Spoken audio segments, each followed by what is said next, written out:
به نام خدا. سلام دوستان عزیزم، وقتتون بخیر باشه. پادکست صدای سکوت امروز رو با کتابی بسیار قدیمی شروع میکنیم. این کتاب شاید قدیمی ترین کتاب کتابخونه من باشه که قطعا در بچگی شاید همه ما فیلمش رو دیده باشیم یا کتابش رو خونده باشیم و خالی از لطف نیست اگر چند صفحه‌ای رو با هم دیگه مطالعه بکنیم. اسرار کشتی سنتیا، نوشته ژول ورن، ترجمه محمد تقی دانیا. این کتاب چاپ اولش در سال 1367 بوده، توسط انتشارات توسن در تهران چاپ شده. اما این کتاب شامل 22 فصل هستش. در ابتدا نگرشی بر زندگی نویسنده از زبان مترجم کتاب برای شما میخونم. با من همراه باشید.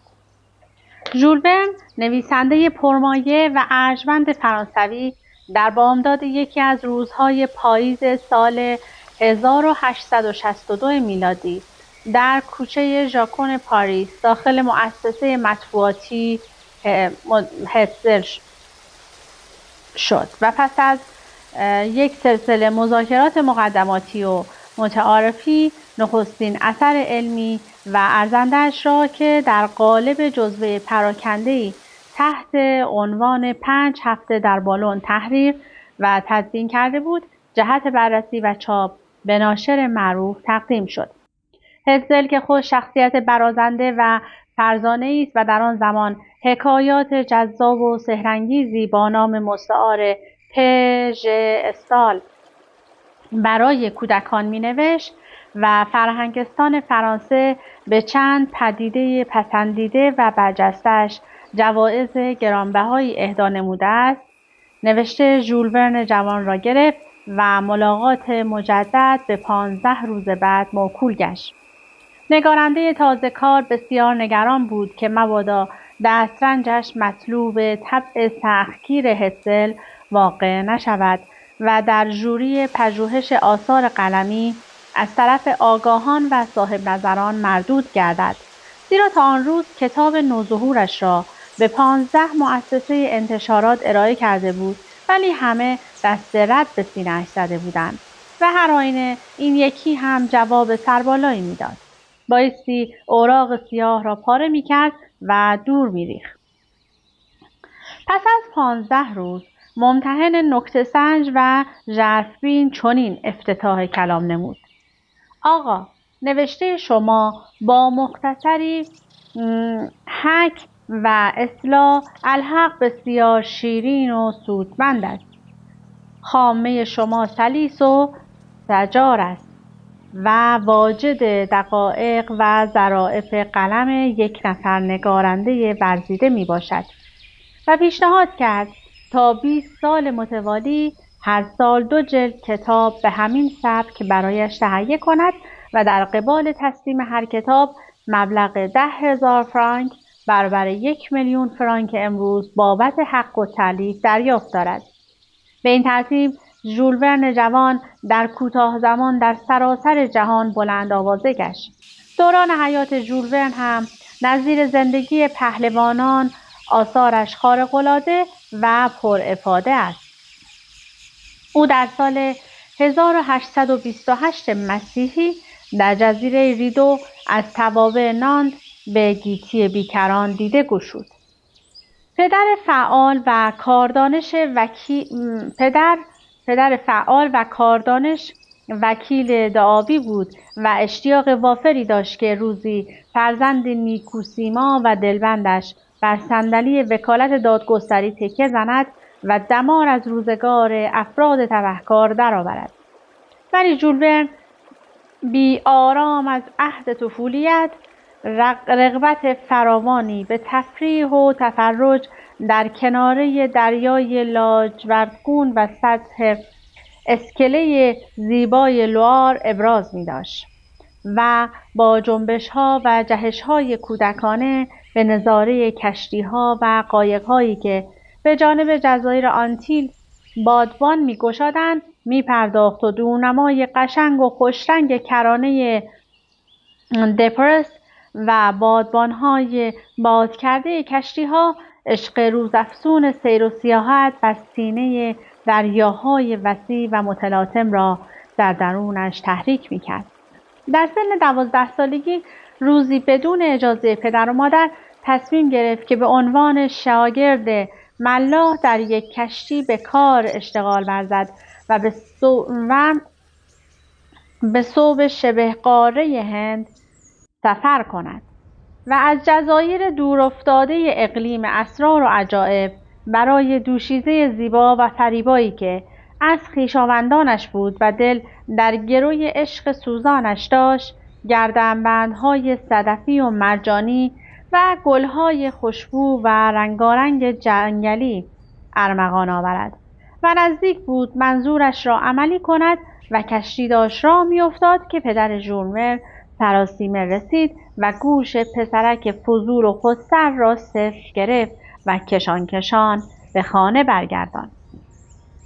پدر ژولور به پیروی از خواسته دیرین او را از عهد برنایی برای دانش اندوزی در رشته حقوق و علوم سیاسی و اقتصادی به پاریس گسیل داشت، لکن این پرنده از آشیان گریخته و بلند پرواز شیفته بیقرار اشعار آبدار و ادبیات گوهربار بود و به فراگیری علم حقوق گرایشی نداشت و به همین علت بود که پس از اتمام تحصیلات عالیه حقوق، عوض اینکه مثل پدر در وزارت دادگستری به کارهای قضایی دست یابد، بران شد که از طریق نگارش و آفرینش پدیده‌های تابنده و چشمگیر امرار معاش کند، ولی قدم‌های اولیه‌اش در این پهنه پرپیچ و خم و سخت‌گذر با شکست‌ها و نامرادی‌های مداوم برخورد کرد. وی به تنظیم چند پیس همت گماشت که با عدم موفقیت مصادف گشت. نویسنده تهیدست ناگزیر بود با مقرری مختصری که از دادگاهش نانت می‌فرستادند و فقط قوت لایموتی بود بسازد و بسوزد. شبها در اندوه و تنهایی به سر می برد و با خوردن یک کاسه شیر و اندکی نان خالی شکمش را سیر می کرد و دم در نمی زد. آری، راه زندگیش را تغییر نداد و از لحاظ وصول به آرمان عالی و مقدس با تلاش و پشتکار غریب و چهره گشاده و خندان با مصائب و متاعب جانگاه به مبارزه پیگیر برخاست و دمی از پای ننشست. نحوه زندگیش بی اندازه بد و اسف‌انگیز بود. برخی از یارانش به او توصیه و تأکید کردند که با دختر ثروتمندی که جهیزیه مفصلی داشت زناشویی کند، ولی مصنف شهیر و فقیر زیر بار نرفت، زیرا با 10 تن از دوستان همفکرش محفل انسی موسوم به باشگاه 11 مرد بیزن ترتیب داده بود و به هیچ وجه اصولی نمی‌دانست که به هم مسلکانش نارو بزند و از انجام وظیفه شانه خالی کند. در پاسخ نامه‌های مکرر مادر چشم به راهی که می‌خواست پسرش هر چه زودتر سر و سامان بگیرد پیدا کند، در نهایت مناعت طبع مطالبی به این مضمون نگاشت: مادر عزیزم، میگویی تنهایی و گوشه‌گیری برای پسران و دوشیزگان عزب دشوار و ستوه آور است.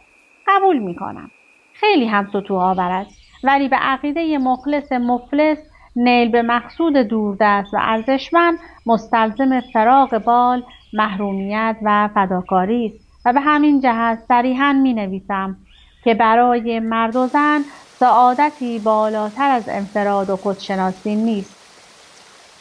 روزی رندان سینه چاک ساعتش را به سرقت بردند.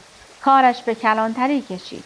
راجع به نشانی‌های ساعت از او سوالاتی کردند که چون به اصطلاحات ساعتسازی آشنا نبود نتوانست جوابهای درستی بدهد و در مراجعت به منزل به تحقیق و تتبع در صنعت ساعتسازی پرداخت و در نتیجه استاد زاخاریوس ساعتساز خیالباف ژنوی زاده گشت که در ضمن ساختن انواع و اقسام ساعتهای جدید می‌کوشید که پیچ و مهره‌های روان آدمی را هم کشف و شل و سفت کند.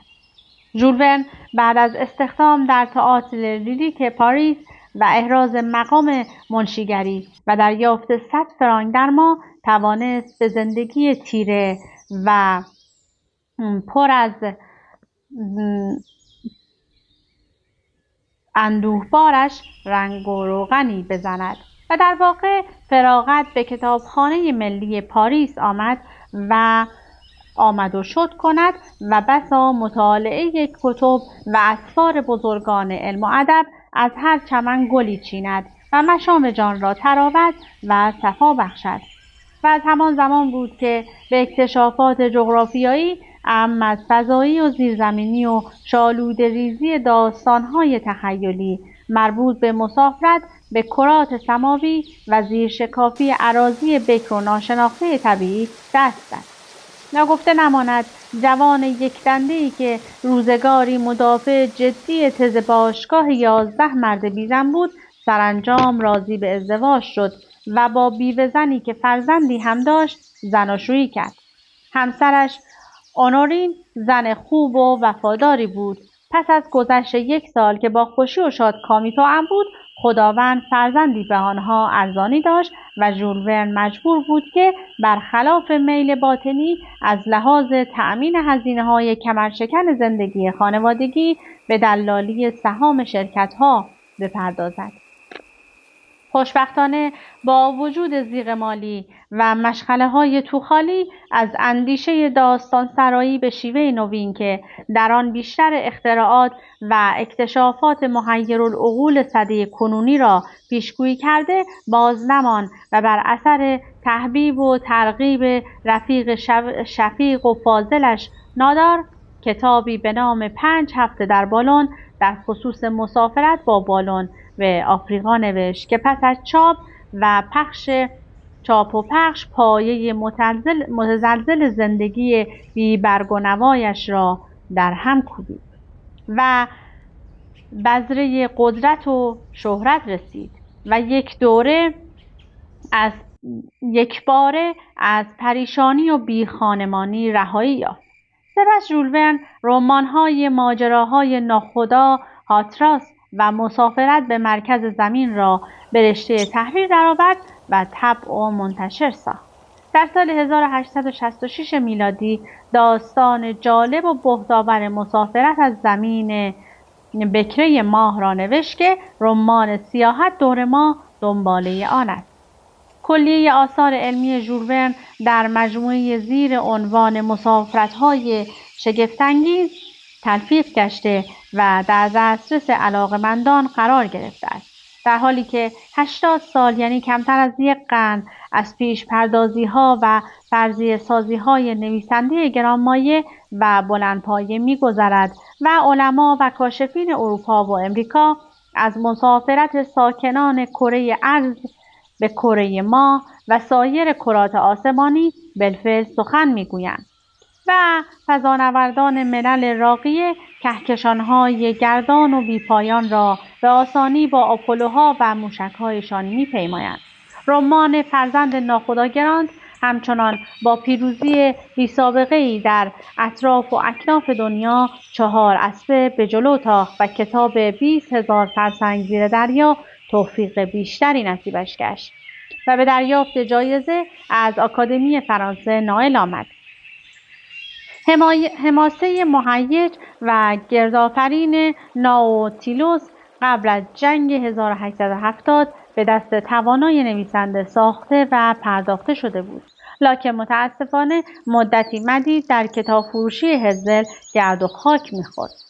دیگر از تصنیفات نغز و پرمغز ژول ورن دور دنیا در 80 روز را میتوان نام برد که در سال 1871 به منصه ظهور درآمد و از تاریخ 8 نوامبر 1874 به مدت 2 سال تمام به صورت نمایشنامه شیوا و گیرایی در تئاتر سن مارتن به روی پرده جلوه‌گری ها کرد، بدون اینکه حتی 1 شب هم از عده تماشاگرانش کم شود.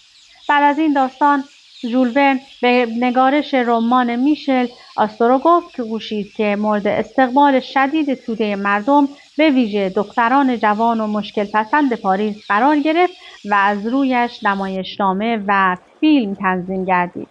لازم به توضیح است که کتاب موسوم توسط دومینیک بی هور تلخیص و تصاویر روی جلد و متن در سال 1876 مسیحی به وسیله پفرا رسام مشهور تهیه و از چاپخانه نمونه اورژینال میشل آستروگوف به عاریت گرفته شده است. در کتاب‌های خانه بخار و روبور فاتح، ژول ورن به ترتیب اختراع اتومبیل و هلیکوپتر را پیشگویی کرده است. در کتاب 5000 میلیون بیگم پیدایش نیروی شگرف جنگی آلمان و ساختمان توپ‌های دورزن را پیش‌بینی نموده و دول و ملل عالم را از خطر سقوط حتمی برحذر داشته است. در سال 1884 داستان معروف ماتیا ساندروف را پدید آورد. در یکی از روزهای ماه مارس 1886 شبانگام در آستانه در خانه‌اش آماج تیر جوان دیوانه‌ای که از مصلوبانش بود واقع شد. تیر به پایش اصابت کرد و آن را به سختی مجروح و مصدوم ساخت. اطباء پای آسیب دیده را عمل کردند و ژول ورن مدت‌ها در بیمارستان بستری گشت.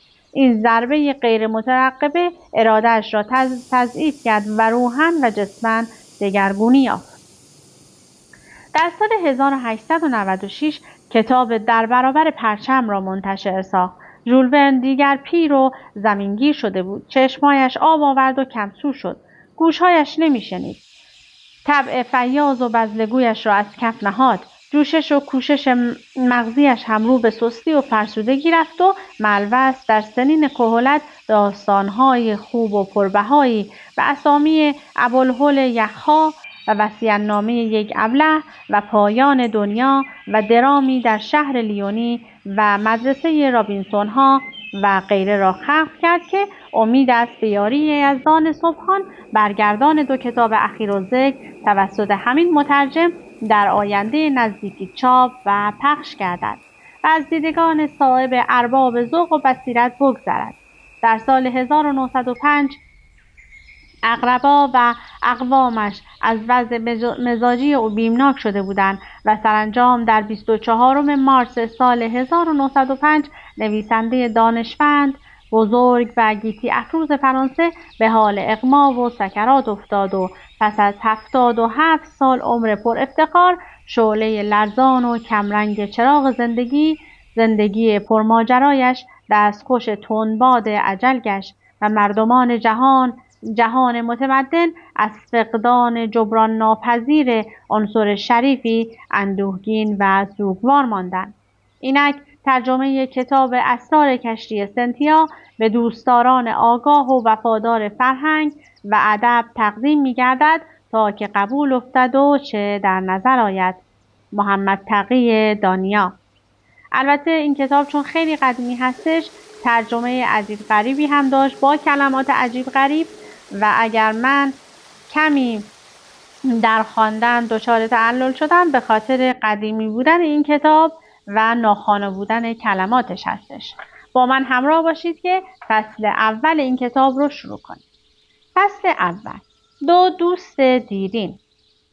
شاید در اروپا و حتی جاهای دیگر دانشمندی وجود نداشته باشد که سیمای درخشانش مانند چهره دکتر شو آریان کورنا مرد نامدار استکهلم در سراسر جهان شناخته شده باشد.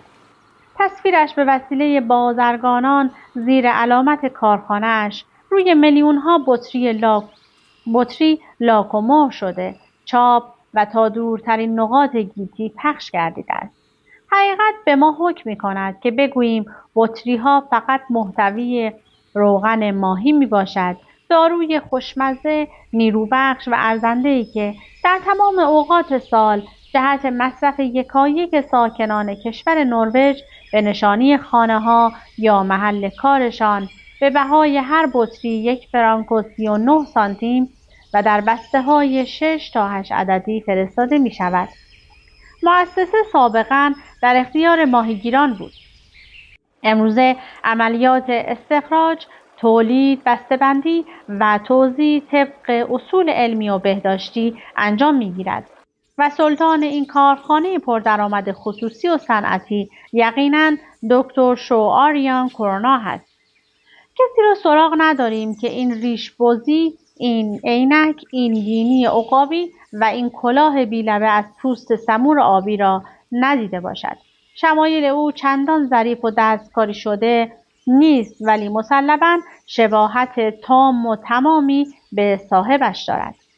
آنچه یک روز در دبستانی از شهر نوروئه واقع در باختر نروژ در فاصله چند فرسنگی برژان رخ داد گواه ادعای ماست. ساعت 2 بعد از ظهر زنگ را زدند. در کلاس که سالن بزرگی بود، دخترها در طرف چپ و پسرها در طرف راست نشسته بودند. دانش آموزان از روی تخته سیاه مشغول بررسی و یادداشت برداشتن قضیه هندسی بودند که آموزگار محترم آقای مالاریوس اثبات می‌کرد. ناگهان در باز شد و یک پالتوی پوست، چکمه‌های پوشیده از پوست، دستکش‌هایی از پوست و کلاه بی‌لبه‌ای از پوست سمور آبی در آستانه در ظاهر گردید. شاگردان فوراً به نشانه احترام از جای برخاستند.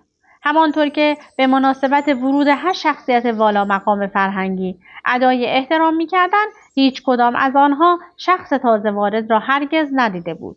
با وجود این به محض مشاهده او در گوشی پشپش کردند: آقای دکتر شو آریان کرونا.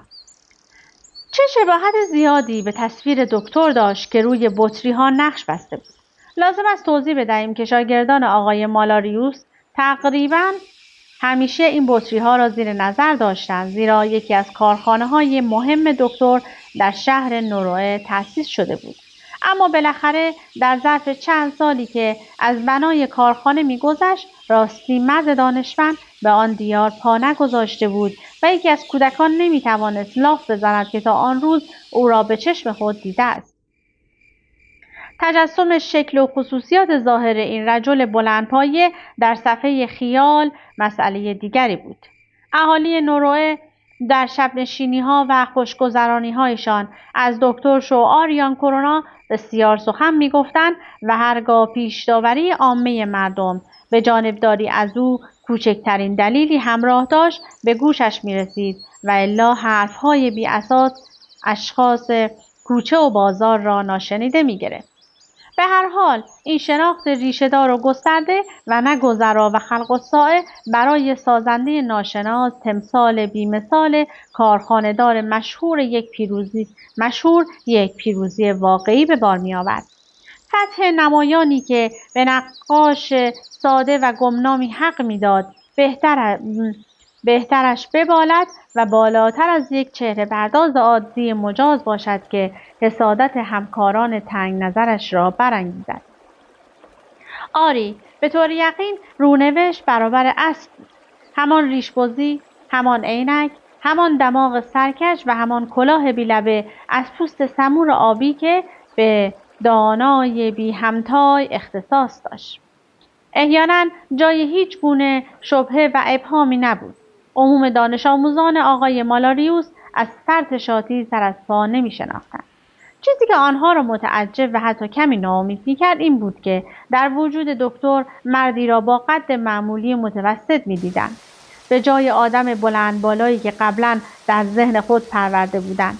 چطور ممکن بود دانشمندی با آن شهرت عالمگیر راضی شود که قامتی به اندازه 5 پا و 3 بند انگشت داشته باشد و اکله خاکستری رنگ به زحمت تا شانه آقای مالاریوس می رسید و تازه آقای مالاریوس متناسب با سنش قد خمیده بود، اما از دکتر هم خیلی لاغرتر بود، به طوری که به نظر می آمد 2 برابر اوست. لباس زیر گشاد و بلوطی رنگش که به مرور زمان رنگ آن به سبزی گراییده بود، مانند پرچمی که بر بالای چوبی به اهتزاز درآید به این سو و آن سو موج می‌زد. شلوار کوتاه و کفش‌های بندی پوشیده بود و کلاه بی‌لبی ابریشمی سیاهی بر سر داشت که چند تار موی سفید از زیرش بیرون زده بود. صورت سرخ و خندانش لطف و مهربانی بی‌آلایشی را نشان می‌داد. او هم عینکی داشت که مثل عینک دکتر در شما نفوذ نمی‌کرد و به نظر می‌رسید که از پشت شیشه‌های دو چشم آبی رنگ تمام اشیا، انسان‌ها و جانوران را با نیکخواهی فراوانی سیر و سیاحت می‌نمود. آقای مالاریوس از وقتی که با شوق و ذوق باطنی به امر آموزش و پرورش در مدارس مشغول بوده، یاد نداشته حتی یکی از شاگردهایش را تنبیه کرده باشد و به همین علت همواره مورد علاقه و احترام کودکان و نوجوانان بوده است. او مربی خوشقلب، وظیفه‌شناس و مبارزی بود و همه به خوبی این نکته را می‌دانستند. در نروئه کسی نبود که نداند او در دوران جوانی آزمون‌های تحصیلیش را با نمرات درخشان گذرانده و توانسته با تلاشی پیگیر درجات ممتاز علمی را کسب کند. از دانشگاه بزرگی پروفسور عالی مرتبه‌ای شود و افتخارات و ثروت نسبتاً شایان قابل توجهی به دست بیاورد. ولی او خواهری به نام کریستینیا داشت که همیشه بیمار و رنجور بود و از فقر و فاقه عذاب می‌کشید، چون نخواسته بود برای هیچ و پوچ دهکده‌اش را ترک کند، زیرا از شهر می‌ترسید و بیمناک بود که مبادا در دیار غربت و دور از یاران و آشنایان بمیرد. آقای مالاریوس به قدر کافی خود را وقف آسایش خواهر مریض و فقیرش کرده بود. او وظایف شاق و پست آموزگار دبستان را به طیب خاطر پذیرفته بود که فرصت بیشتری داشته باشد تا نیازمندی‌های جسمی و مالی خواهر را تأمین نماید. هنگامی که پس از 20 سال تحمل انواع زحمت و شقت کریستینیا ضمن سپاسگزاری چشم از جهان فرو بست، آقای مالاریوس که به زندگی تاریک و گمنامی خو گرفته بود به فکر نیفتاد راه دیگری برگزیند. او که در کارهای شخصیش غرق شده بود تا جایی که اغلب یادش میرفت در مجالس سخنرانی شرکت جوید. دلخوشی تازه و فوق‌العاده‌ای پیدا کرد و آن عبارت از این بود که شب و روز بکوشد تا آموزگار نمونه‌ای شود. دبستانی از هر حیث آراسته برپا کند که چشم و چراغ محافل علمی و فرهنگی کشور باشد و به ویژه با بهره‌گیری از دروس پرمایه و مفید و مباحث برجسته و غنی آن را از حوزه آموزش ابتدایی بیرون آورد. او اشتیاق وافری داشت که مطالعات و معلومات دانش آموزان مستعد را گسترش دهد. آنها را به رموز دانش‌ها، ادبیات، صنایع و حرف کهن و نو آگاه سازد. به کلیه مسائل مهم و سطح بالایی که معمولاً خاص کلاس‌های طبقات متمکن و مرفه است و نه کتاب‌های ساده و کم ارج ماهیگیران و روستاییان آشنا کند. به خود می‌گفت چرا چیزی که برای از ما بهتران خوب است برای دیگران خوب نیست؟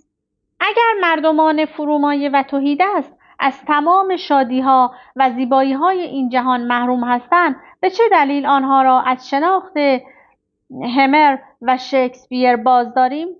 از نام بردن ستارگان فروزانی که کوردلان و تشنگان سرگردان را به اقیانوس‌های بیکران حقیقت راهنمایی می‌کند، با گیاهان ثمربخش و سنگ‌های بهاداری که جاهلانه حقیر می‌شمارند و زیر پا می‌اندازند خودداری کنیم؟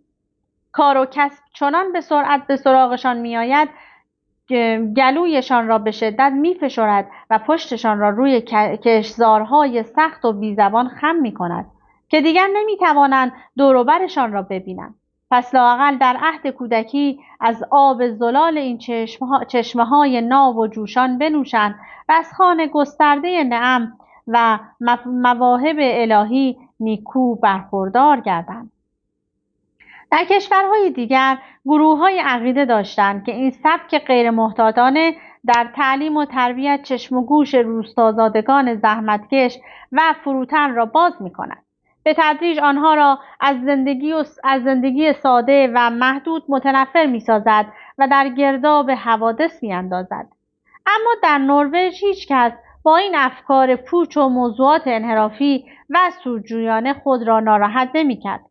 لطافت و حساسیت نخستین طبایع بشری، دور بودن شهرها از هم، عادات و صفات آبا و اجدادی یک جمعیت متراکم در تلاش معاش ظاهراً هر گونه خطری را در روش‌های تجربی آموزش و پرورش از بین می‌برد.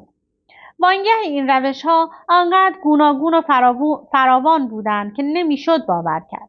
در جاهایی واقع‌بین و مترقی اتخاذ راه‌های مستقیم از دسترس اندیشمندان و اصلاح طلبان دور نبود. در فقیرترین دبستان‌های روستایی مانند دبیرستان‌های اختصاصی شهرنشینان یکسان عمل می‌شد، البته با جزئی اختلاف، آن هم به علت کمبود منابع مالی. به همین دلیل شبه جزیره اسکاندیناوی می‌توانست به خود ببالد که با جمعیتش بیشترین دانشمندان و مردان برجسته را در کلیه رشته‌های علمی، ادبی و صنعتی مهم نبود به کدام کشور اروپایی با سایر ممالک گیتی گسیل داشته است. در آنجا مسافران و جهانگردان از تماشای مظاهر مختلفی که طبیعت نیمه وحشی با کارخانه‌های عظیم و کارهای هنریش پدید آورده و منشأ تمدن بسیار لطیف و شگرفی شده بود، پیوسته واله و حیران بودند. ولی شاید موقعش رسیده نزد دکتر شو آریان کرونا برگردیم که در آستانه در ورودی دبستان نروژ رهایش کردیم. اگر دانش آموزان زود دکتر را شناختند، بدون اینکه هرگز او را دیده باشند، به خاطر آموزگارشان نبود که از دیر زمان او را می‌شناخت. ملاقات کننده در حالی که جلو می‌رفت و با بازوان گشوده آموزگار دبستان را در آغوش می‌گرفت، صمیمانه فریاد کشید: آهای مالاریوس عزیزم، سلام! این یکی که مثل تمام آدم‌های تنها و بیکس از مشاهده شخص تازه وارد دست و پایش را گم کرد و اندکی متعجب شده بود، با کمرویی جواب داد: آقا خوش آمدید. مرا خواهید بخشید اگر از شما میپرسم افتخار دیدار چه کسی را دارم؟ چی؟ یعنی از وقتی که ما با هم روی برف لیز می‌خوردیم و در کریستانیا آن همه چپق دود می‌کردیم من اینقدر تغییر قیافه دادم؟ پس تو پرورشگاه کروس را از یاد برده ای و من واقعا بایستی نام همکار و دوستت را بر زبان آورم؟ آقای مالاریوس غریو شادی برآورد. شو آریان کرونا، آیا ممکن است؟ آیا راستی خودتی؟ آقای دکتر شما هستید؟ او خواهش میکنم تعارف را کنار بگذار. آیا من روف دوست قدیمیت نیستم؟ همانطور که تو همیشه آلاف دلیل و درستکارم خواهی بود، بهترین و گرامی‌ترین یار غمگسار دوران جوانی؟ آری، بیشبه خودمم. زمان به سرعت سپری می شود و ما هر دویمان در ظرف 30 سال مختصری تغییر کرده ایم، اما دلهایمان جوان مانده است. اینطور نیست؟ و حتما هنوز برای کسانی که دوستی و مهربانی را روزگاری یاد گرفتند که بیرو در بایستی پهلوی هم می نشستند و نان خشک 20 سال مانده سقف می زدند گوشه دنج و خلوتی هست؟ دکتر می خندید و دستهای آقای مالاریوس را مشتاقانه می فشرد.